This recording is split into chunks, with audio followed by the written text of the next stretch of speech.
Rally do Ibovespa, bolsa em alta, dólar em queda e o que está impulsionando a bolsa? Quais as oportunidades e riscos nesse momento? Essa é a análise que eu vou fazer no vídeo de hoje, mas antes de começar, dá um like, se você não é inscrito, inscreva-se, ative as notificações e comentem. Você está otimista ou pessimista com a nossa bolsa? Eu vou sortear um squeeze do canal e um livro, Os Axiomas de Zurich. Para participar basta comentar. O resultado está na próxima terça-feira, 9h30 da noite, no meu Instagram, nos Stories, então me siga lá também, o link está aqui embaixo.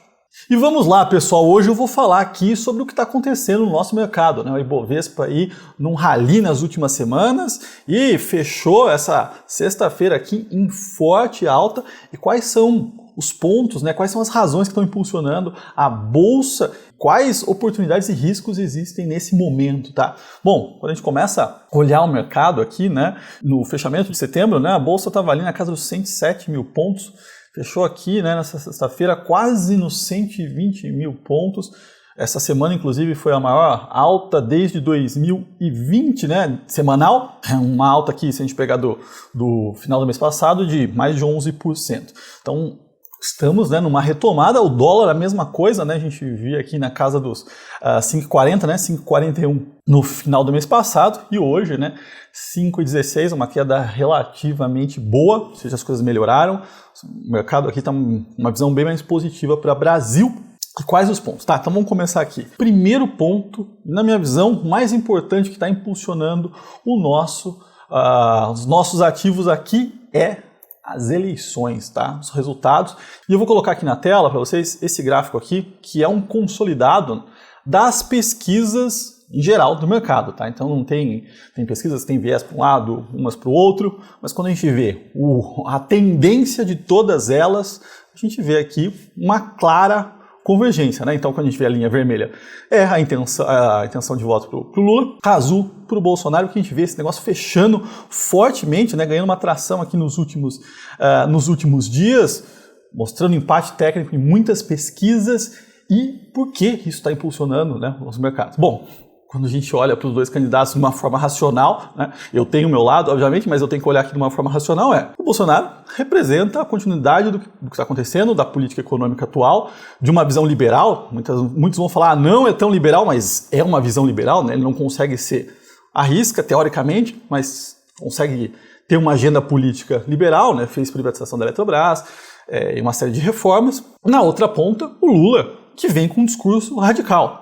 Provavelmente não seja tão radical na prática, como a gente viu quando ele foi de fato presidente, mas tem um discurso radical e isso acaba machucando as expectativas, gera medo. Isso é ruim para os mercados. Então, essa melhora aqui que tem acontecido aqui nas pesquisas que indicam que o Bolsonaro pode ganhar, né, estão animando os mercados, porque num eventual segundo governo, com um Congresso mais de centro-direita, tem uma facilidade para aprovar medidas, privatizações, reformas, e tudo isso, né, seria muito positivo para os mercados. Então, se de fato isso acontece, a gente vai ver um baita de um rally, né? A gente vai começar novembro com a bolsa subindo fortemente. E isso fica claro nas ações das estatais, né? A gente viu durante essa semana Petro, né, principalmente nos últimos dias aqui, e Banco do Brasil subindo forte. Aqui tem um comparativo dos últimos 30 dias do Ibovespa versus Petro e versus Banco do Brasil, né? Então a gente vê aqui a alta forte no dia, essa linhazinha está aqui no dia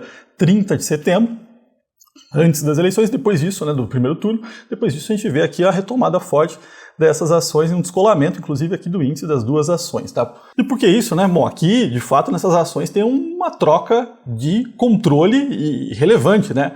Aqui do lado do Bolsonaro, elas continuam sendo empresas pró-mercado e possivelmente, né, podem ser privatizadas. Do lado do Lula já não tem o Congresso, ele vai ter que operar via as empresas públicas, né? Então isso vai machucar bastante essas empresas. Então esses são os pontos aqui dessa primeira parte, né, em relação às eleições. E, pessoal, esses gráficos todos aqui eu deixo no meu canal do Telegram, tá? Então eu vou deixar o link aqui embaixo. Se você não faz parte, entra lá que eu já disponibilizo todos esses gráficos lá.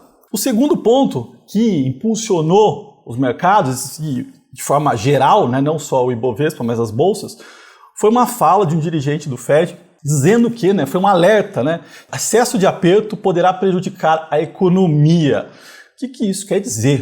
Ele está dizendo aqui, se o Banco Central nos Estados Unidos, né, for muito duro na dose do remédio, né, que é um aumento na taxa de juros, ou seja, fazer um aperto monetário forte, isso pode prejudicar demais a economia. Durante a fala, né, ele disse aqui, não é que vamos parar de subir, ele não está vendo isso, mas ele está chamando a atenção que também, se o remédio for muito amargo, pode matar o paciente, e isso deu um ânimo para o mercado, já que, né, uma expectativa de alta de juros muito forte acaba derrubando demais a economia, e essas falas, né, acabam balizando o mercado. Então aqui foi um ajuste que impulsionou, a gente viu na sexta-feira aqui, né, as bolsas americanas subindo fortemente, aqui também. Então esse é o ponto que mexeu e impulsionou os ativos, mas de forma mais pontual, tá? O terceiro ponto que eu trago para essa análise aqui é uma visão aqui da nossa bolsa em relação às bolsas americanas, né? O que a gente tem do início do ano para cá? Uma forte descorrelação.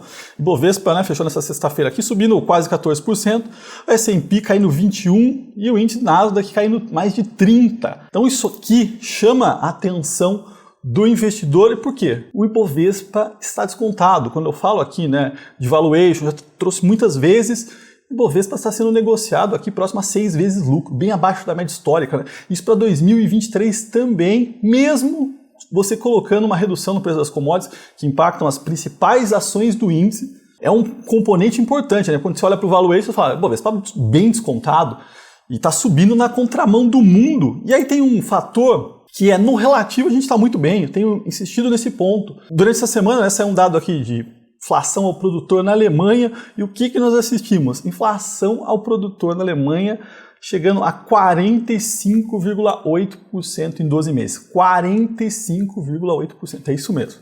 Inflação ao produtor, tá? Para comparar aqui, tem que comparar com o IGPM e GPDI, não é o IPCA. Tá? É um pouquinho diferente, mas isso aqui é altíssimo, eles estão sofrendo demais com a falta de oferta em energia, né, dado Rússia e outros problemas.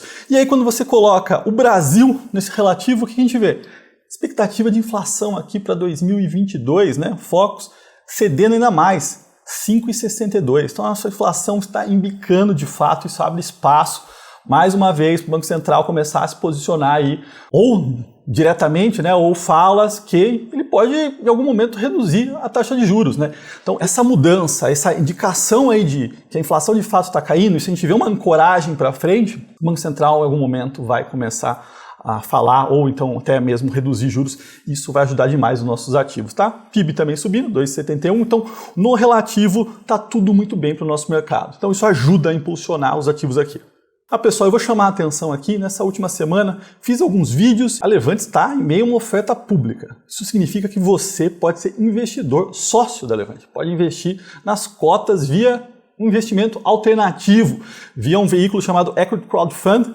Então se você quiser saber um pouquinho mais sobre essa oferta pública, né, ser sócio da Levante, como ser sócio, eu vou deixar o link aqui embaixo, os dados estão todos no site da Blocks, tá certo? E dando sequência, né? Próximo ponto é onde existe risco, né, ou até algumas oportunidades. Eu chamo a atenção para o lado das estatais. As estatais estão aqui no forte rally, mas as eleições, né, a eleição é um fato binário, ou é Lula ou é Bolsonaro. E são, né, cenários bem diferentes para essas duas empresas. Então, tomar cuidado com o otimismo demais e não ir all in para esse jogo, né, porque é incerto. Não dá para fazer as apostas grandes nesse momento, principalmente em cenários binários. Assim, é ajustar a carteira. Eu não gosto de estatal, eu fiquei fora de estatal faz um bom tempo, mas tem gente que gosta de estar posicionado, né? São extremamente descontadas, baratas, né? Já fiz aqui a análise do valuation das duas para vocês. Entretanto, tem que tomar um certo cuidado, porque os cenários são bem extremos. O que pode acontecer também, né? Do lado do dólar, o dólar é outra variável aqui que deve ter cenários extremos, né? Um dólar em alta no caso do Lula, um dólar em queda no caso do Bolsonaro. Então o ponto que eu queria trazer para vocês nesse momento, né, é ter cautela, é olhar para os ativos, é olhar para a carteira, ela está protegida? Tem que estar protegida num cenário diverso, ter alguma coisa dolarizado para redear e tem que estar exposta ao mercado nosso cíclico. Mas de forma geral, né, se a gente assistir a vitória do Bolsonaro, a gente vai ver uma forte alta nos ativos, vai ter um rally, obviamente as estatais estarão na frente, mas é um rally. Provavelmente as dolarizadas vão ficar paradas, mas é um hedge, né? Então pensar exatamente nisso, né? Onde está o teu hedge, onde está a tua proteção, mas pensar também que você pode captar essa alta sem arriscar tanto no cenário binário, tá certo, pessoal? Bom, esses são os pontos que eu queria trazer aqui para vocês, né? Como eu falei, tem sorteio de squeeze e livro, basta comentar. Os gráficos e tabelas estão no meu Telegram. E se você quiser saber um pouquinho mais sobre a oferta pública da Levante, né? Como ser sócio da Levante, o link está aqui embaixo. Se você gostou do vídeo, dá um like, se inscreva no canal e até o próximo.